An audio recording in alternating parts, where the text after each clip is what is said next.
என் கைகளை போருக்கும் என் விரல்களை யுத்தத்திற்கும் படிப்பிக்கிற என் கன்மலையாகிய கர்த்தருக்கு ஸ்தோத்திரம். சங்கீதம் 144:1.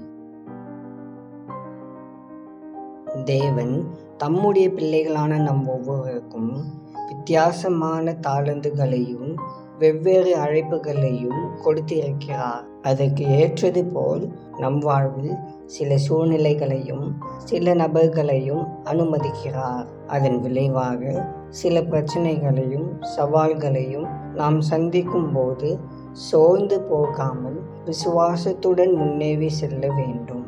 ஏனெனில் நம் வாழ்வின் அடுத்த நிலைக்கு செல்வதற்கான வழிகள் இவைகளே.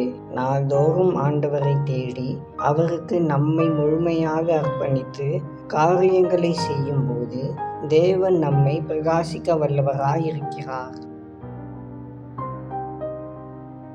அன்பின் பரலோக பிதாவே, இந்த நாளுக்காக உமக்கு நன்றி செலுத்துகிறோம், ஸ்தோத்திரிக்கிறோம். எங்கள் தாளந்துகளை நாங்கள் புரிந்து கொண்டு செயல்பட எங்களை அர்ப்பணிக்கிறோம். கர்த்தாவே, உம்முடைய வழிகாட்டுதலை நாங்கள் உணர்ந்து கொள்ளும்படி எங்களுக்கு கிருபை தாரும். நீர் செய்த அனைத்து நன்மைகளுக்காக உமக்கு நன்றிகளை செலுத்துகிறோம். ஆண்டவரே, நாங்கள் எல்லா பிரச்சனைகளிலும் சவால்களிலும் சோர்ந்து போகாமல் விசுவாசத்துடன் முன்னேறி செல்ல எங்களுக்கு கிருபை தந்தரலும். ரட்சிக்கப்படாத அனைத்து மக்களுக்காகவும் ஜெபிக்கிறோம். அவைகளையும் நீர் ரட்சித்து உம்மை அறிகிற அறிவில் வளர கிருபை தந்தரலும்.